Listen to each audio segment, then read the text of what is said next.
আসসালামু আলাইকুম সুপ্রিয় দর্শক, আজকের রেসিপি সুজি আর কাঁচা আলু দিয়ে দারুণ মজার নাস্তা। এই নাস্তাটি আপনি তৈরি করে নিতে পারবেন খুব সহজেই আর অল্প কিছু উপকরণ দিয়ে। তো দেখে নেওয়া যাক পুরো প্রস্তুত প্রণালী। আমি এখানে একটি বড় সাইজের বাটির মধ্যে এমন বড় একটি আলু গ্রেট করে নিয়েছি। দেখা যায় এরকম গ্রেটার সবার বাসায় থাকে, তো আমি এই ছোট দিকটা থেকে গ্রেট করে নিয়েছিলাম আগেই। এবার দিয়ে দিচ্ছি সম্পূর্ণটা এই পাত্রের মধ্যে। এরপর এখানে দিয়ে দিচ্ছি প্রায় 3 টেবিল চামচের থেকেও একটু বেশি সুজি। এবার একে একে দিয়ে দিচ্ছি 5টা কাঁচামরিচ কুচি, একটা বড় সাইজের পেঁয়াজ কুচি ও একটা রসুন কুচি আর কিছুটা ধনিয়া পাতা কুচি। সবগুলো দিয়ে আমি একটি চামচের সাহায্যে মিশিয়ে নিচ্ছি। এবার আমি এখানে দিয়ে দিচ্ছি 3 টেবিল চামচ পরিমাণ বেসন আর স্বাদমতো লবণ আর কিছুটা হলুদ। চাইলে হলুদটা আপনারা স্কিপ করতে পারেন।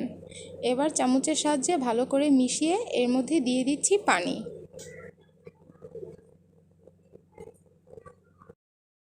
বেশ অনেকটা পানি দিয়ে ভালো করে মিশিয়ে নিচ্ছি। আপনারা স্ক্রিনে দেখেই বুঝতে পারছেন। এবার আমি এখানে একটি ট্রে নিয়ে ভালো করে অয়েল ব্রাশ করে নিচ্ছি। ট্রেটা পরে আমাদের কাজে লাগবে।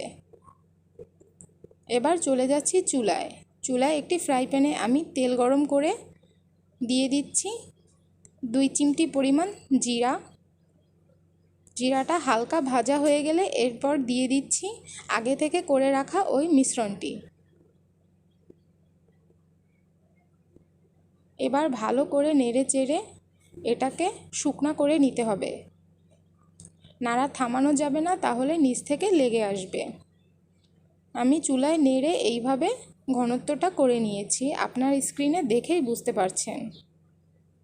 এবার আমি আগে থেকে অয়েল ব্রাশ করে রাখা ট্রেটায় এই মিশ্রণটি ঢেলে দিচ্ছি।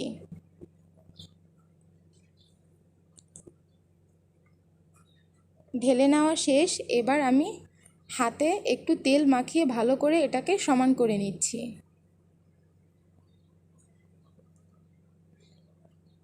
সমান করে নেওয়া হয়ে গেলে এবার আমি একটি ছুরি দিয়ে এটাকে পিস করে নিব। এখানে আপনারা পিস আপনাদের মন মতো করে নিতে পারেন, কিছুটা ছোট অথবা বড়ও দিতে পারেন, এটা আপনাদের খুশি। এখানে আমি আমার মন মতো পিস করে নিয়েছি।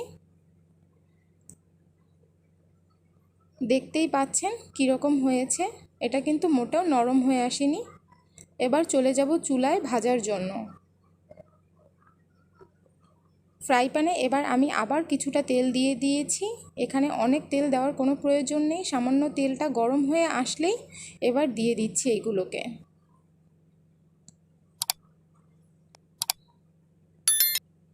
ও পাশটা হয়ে গেলে এবার এ পাশটাকেও ভালো করে আমি ভেজে নিব।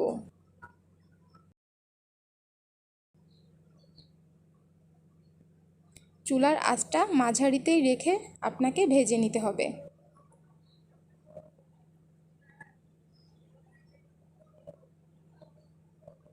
এ পাশটাও ভেজে নেওয়া শেষ। এখানে কিন্তু খুব বেশি তেলের প্রয়োজন নেই। এবার আমি তুলে নিয়েছি একটি প্লেটে। তো হয়ে গেল এই দারুণ মজার নাস্তা। রেসিপিটি ভালো লাগলে চ্যানেলটি সাবস্ক্রাইব করে আমার পাশেই থাকবেন। আজ এই পর্যন্তই। আল্লাহ হাফেজ।